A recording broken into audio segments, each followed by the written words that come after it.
teaching this afternoon. God bless you.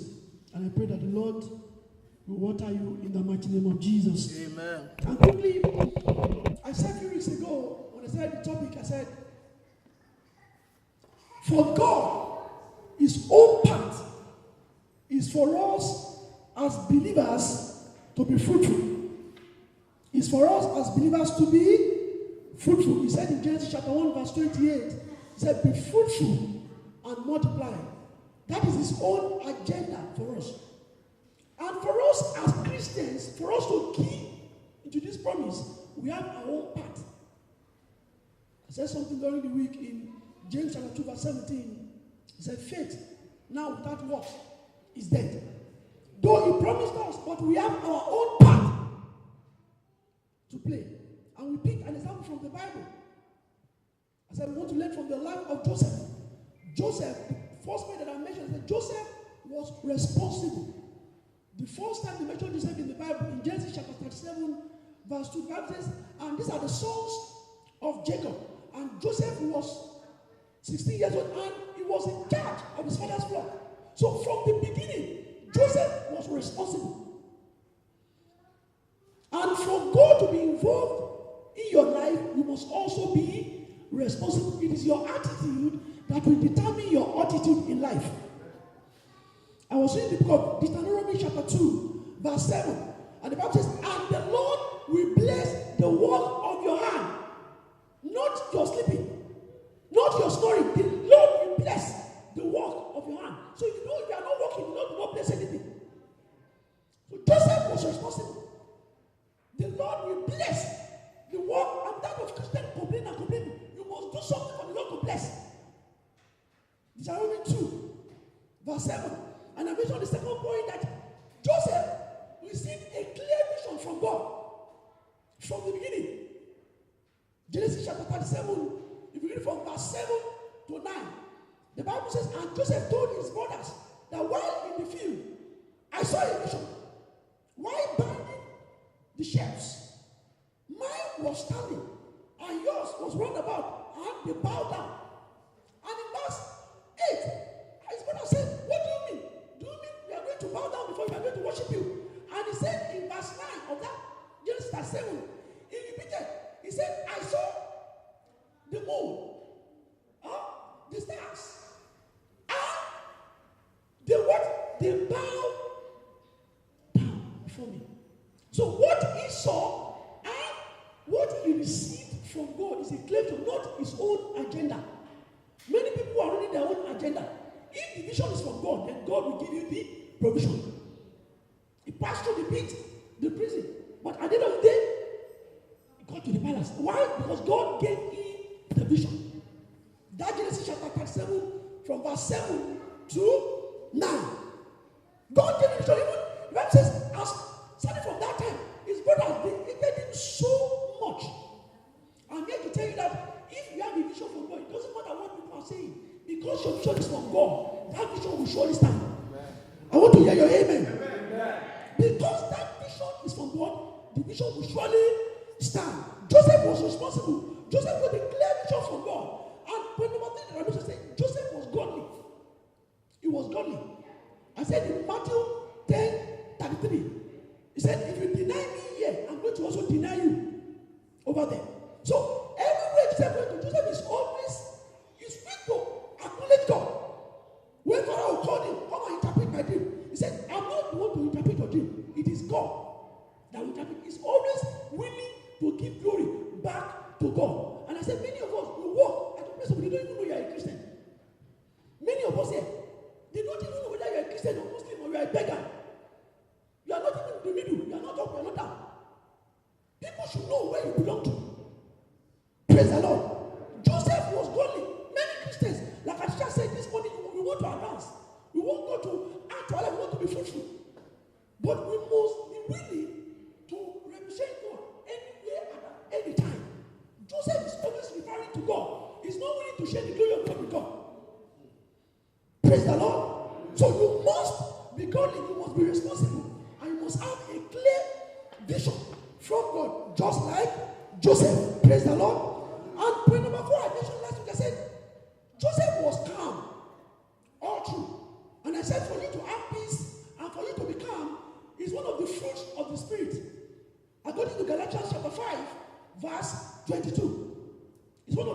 spirit. And to be calm doesn't mean that you're not going to face storm. Praise the Lord. But in the midst of storm, still standing. Romans 8:28. He said, all things work together for the good of them that love God and that are called according to his purpose. Joseph was in the prison, but he was calm. All through, he stayed in the prison. Praise the Lord. And don't let anybody tell you that as a Christian, you're not going to face issues. You're going to face issues. But in all, know that you can do all things through Christ that stretches you. Philippians chapter 4, verse 13. Greater is he that is in you. You should know that your God will always be by your side and he will always be for you. Don't be afraid of any storm. Storms will come. But because you know your God, they that know their God, they shall be strong and they shall do exploit. Daniel chapter 11, verse 31b. Now the fifth point is compassion. Compassion. Let me tell you this, church. It doesn't matter your situation, what you are passing through. You can still render help to some people.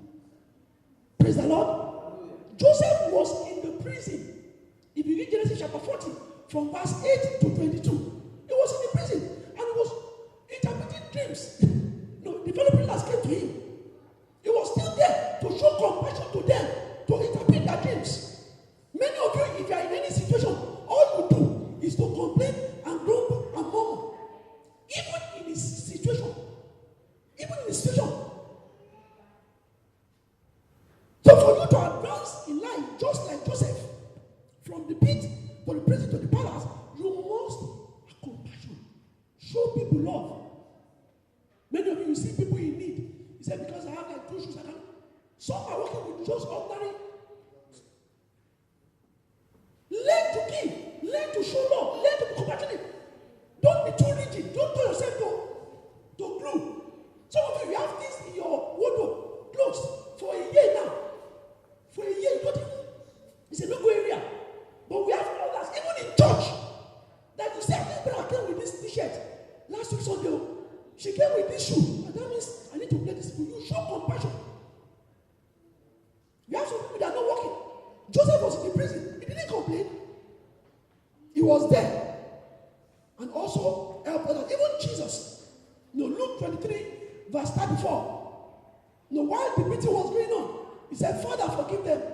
For they don't know what they're doing. So forgive them. So no matter your situation, always learn to show what? Compassion. Praise the Lord. It doesn't matter your situation, how bad your situation is. You can still be a blessing to someone. Praise the Lord. You can still be a blessing to someone. So learn to show compassion, just like Joseph. Praise the Lord. And quickly, the next point is you must resist the urge to kill. You must resist the urge to give up. Resisting the urge to give up. Resisting the urge to give up. This is very important because all through Joseph was, he was standing. If you look at the book of Genesis chapter 37, verse 24, the Bible says they placed them in the pit. And in verse 28, he was sold into slavery. Genesis 37, 28. 24, he was placed in the pit. 28, he was sold into slavery. And if you read Genesis 39, verse 20, the Bible says, because of Potiphar's wife, he was locked up. But all true, there was no record that Joseph maybe told anyone that I want to give up. No. So as a believer, you must learn from Joseph and resist the urge to give up. Praise the Lord. I was reading 2 Corinthians chapter 10, verse 5. The Bible says, casting down imagination and everything that exalted itself more than the knowledge of Christ. That's something that I love so much. He said, binding and putting under. There's some things that you face that want to allow you to think of something negative. And once you allow that to your heart, that is the end. So you must resist that urge. You must not even think of defeat. Don't imagine it. Because as a man thinketh in his heart, so is he. Proverbs 23:7. Don't even think of defeat. I love what 2 Timothy chapter 4, verse 7 says. He said, I fought the good fight. I finished the course. I kept the faith. And Luke 9:62 says, if you place your hand on the plow and you look back, you are not fit for the kingdom. Luke 9:62. So you must be focused and say, I cannot afford to give up. Just imagine when he was placed in the pit, and Joseph said, let me just give up, let me just die. Do you think Joseph will get to the palace? When he was in the prison, if he said to himself, no, I don't think I can make it, don't think he'll get to the palace. But all through, he resisted the urge to give up. He said, I will never give up. I must make it. So I have the good news for you. It doesn't matter what you're passing through. Joseph was there too. And he resisted the urge. He said, I will never give up. And all through, God was with him. You know, to tell yourself, I can do all things through Christ that strengthens me. Praise the Lord. Hallelujah. Praise the Lord. Hallelujah. It is your attitude that will determine your attitude in life. If you develop this attitude to give up, then you can never get anywhere in life. But you must always resist that attitude to give up. You must always encourage, like David. And David encouraged himself. There is nothing that you are passing through that is not common to man. It's not new. And like I said, there is nothing new under the sun. But what will determine your result at the end is your attitude right now. Praise the Lord. Hallelujah. Praise the Lord. Hallelujah. I love that 2 Corinthians 10:5. It's a casting down imagination. And everything that we want to exalt is a more than the knowledge of God. You have to cast it down. Imagine how we come. But cast it down. Put it under the obedience. God cast it down. They want to come, but no, this is not the place for you.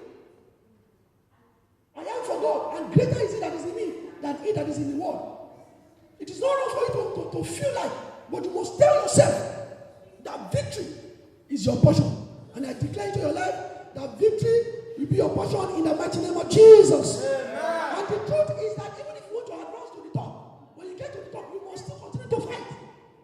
If you get to the top and you develop this lackadaisical attitude, you will come down. Praise the Lord. As a champion, if you want to move to the top, advance, when you get to the top, you must continue to fight because you cannot afford to wait. Once you develop any act of business, you come down, and that's going to be disastrous. Praise the Lord. So resisting the urge not to give up is something that you must develop now, and you must continue. You must continue. Do not be weary in doing good, for in due season you shall reap. If you faint not, doing good, you must continue to do. It's not that you do, and you stop. Praise the Lord. Hallelujah. And the next point is humility. Humility. Now, Charles said something about the devil. Now, while I was going around, I was still listening to the message he was preaching. That was because of his pride that he was demoted. Praise the Lord. Hallelujah. Proverbs chapter 18, verse 12. The Bible says, before destruction, a man's heart will be haughty. He now said something about humility. He said, honor comes when you allow humility. Honor comes. He said, before destruction, before a man will be destroyed, the man will be so haughty, pride. But before promotion, before honor, is what? Is humility. Joseph was humble all through. He never gave glory to himself. He never gave glory to maybe where he came from. Some of you, because you ain't one small corner, you not do yourself to King Kong. No. Joseph is always giving glory to God. I said something, I said, your own salary is another person's tithe. So don't think that because you ain't one corner, you not do yourself to. No. Humility. Never allow the gift that the Lord gave you to enter your brain. Once you allow that gift to enter your brain, then you are working towards destruction. It's in the word of God. That Proverbs 18:12. Never allow the gifts to get into your head. Praise the Lord. Hallelujah. Any gift that you receive, that you allow that to get into your head, will soon bring destruction. It's just a matter of time. And I pray that will not be your portion in the mighty name of Jesus. Amen. And the last point I'm going to mention this afternoon is use it. Use it. Use it. God gave Joseph that vision, that gift of dreams and to see visions. And Joseph, he was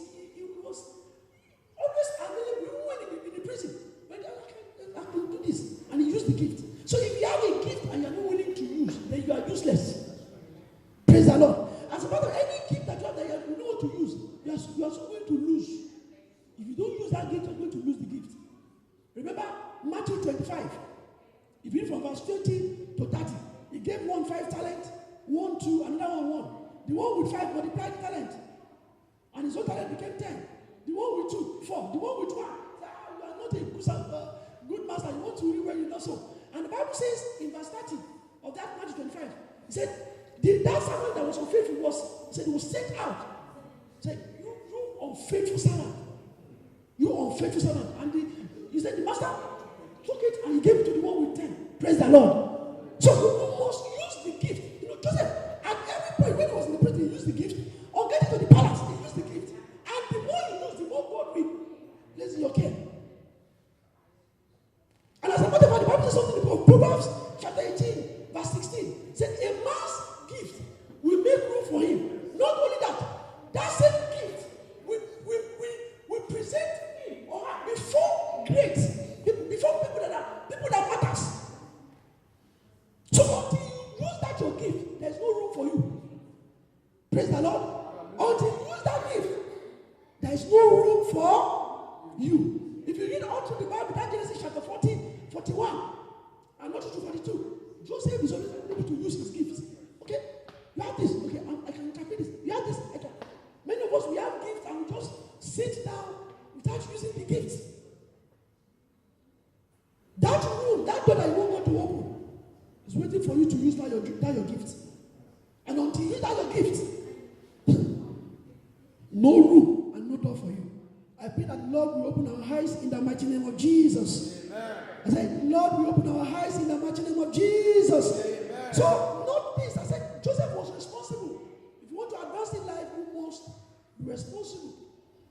You must get a clear vision from God. You must also be godly. You must be godly. You must be godly. You must be godly. You must always give glory to God. You must be addicted to God. You must let people know that you are Christian. When I praise the Lord, they know. I didn't even tell anybody that. I said, anything you come. People that come, every time you just come with one Bible verse. Please, I want to explain. Instead of we're talking about Bible, discussing Bible. So let people know that you belong to God. If you deny him here, he's going to deny you when you also get there. And number 4 is that you must be calm, just like Joseph. In all, be calm. Even when you face storm. The storm actually is meant to bring out the best in you. And I said you must also show compassion, just like Joseph. And the next point that you must resist the urge to do what? To give up. Let this be your testimony. That's 2 Timothy chapter 4 verse 7. He said something. He said, I fought the good fight, finished the course, and I kept the faith. You must continue to fight until you get to your destination. You cannot afford to give up. Praise the Lord. And the next point is that you must be humble. Humility. Don't allow, like I just said this afternoon, the Satan, what actually killed him was because he was trying to be like God. You know, don't allow anybody, it doesn't matter who you are, where you're from. Always remember that you cannot be like God. It's that all in all, you have one weakness or the other. So allow that to enter your brain and make sure that you are humble. And the last point is that you must use the gift that the Lord deposited in you. Praise the Lord. Hallelujah. Praise the Lord. Hallelujah. And it is my prayer for you that you will advance in life in the mighty name of Jesus. Amen. I said you will advance in life in the mighty name of Jesus. Amen. I said you will advance in life in the mighty name of Jesus. Amen. But please learn from Joseph. Be responsible. Get the clear vision from God. Be godly. Stay calm. It doesn't matter what. Just stay calm in your situation. He said, be still and know that I am God. Psalm 46 verse 10. And you must also show compassion. You must resist the urge to give up. Praise the Lord. You must be humble. And you must also use that gift that the Lord deposited in you. Because a man's gift will do what? Will make room for him and present him before great people. Praise the Lord. And I pray that the Lord will help you to act upon his word in the mighty name of Jesus. I said the Lord will help you to act upon his word in the mighty name of Jesus. Why don't you just bow down your heads and just pray to him and just say, the Father, in the mighty name of Jesus, help me to advance in life and help me to do. It is not just about you hearing the word of God, but also for you to do. You must be willing to do. Father, we pray and we agree together this afternoon in the mighty name of Jesus that the grace for us to do. It is not only the hearer of the word alone, but also the doer. Give us the grace, O Lord, to be responsible, to get a very clear vision from you, to be godly, O Lord, to be calm, to be peaceful, no matter the situation. Give us the strength not to resist that urge to give up. Father, I pray, O Lord, that the spirit for us to be humble, let it rest upon us in the mighty name of Jesus. We pray together this afternoon, O Lord, that in life we are going to advance. Yes, we choose to advance, but give us the grace to do. It's not just to hear the word, it's not just to believe the word, it's not just to confess the word, but we must do. So we ask for the strength to do. Let this rest upon us in the mighty name of Jesus. Thank you, our precious Redeemer. We bless your name and we magnify you. In Jesus' most precious name, we have prayed. Amen. In Jesus' most precious name, we have prayed. Amen. Are you happy to be in His presence today? Are you happy to be in His presence today? Yes. I say, are you happy to be in His presence today? Yes. Every Sunday, during our Thanksgiving, we normally take our Holy Communion, and which we are going to do that right now. And I know we've been preaching about Holy Communion for a very long time, but the most important thing is for you to know that when you came into this, Jesus, the grave was able to even stop him. And he said we should do this to do what? To remember him. We should take this to remember him. And I don't know what you're passing through. I don't know the sickness in your body. I don't even know your situation. But I want to promise you this afternoon that if you can only add your faith to mine, as we are going to drink this blood and eat his body this afternoon, it is my prayer that the Lord will advance you in the mighty name of Jesus. Amen. That the Lord will advance you in the mighty name of Jesus. Amen. Let's just go before him one more time and just pour out your heart unto him. Pour out your heart unto him. He said, if we take this with sin in our lives, it can actually bring condemnation. Why not just go before him and confess your sins? Go before him and ask him for forgiveness of sins. Just go before him and just pour out your heart to him. Pour out your heart to him. So if you say we don't have sin in us, we are liars, and there is no truth in us. Why not just go before him and just ask for forgiveness of sin? Just ask forgiveness of sin. Pour out your heart to him. Pour out your heart to him.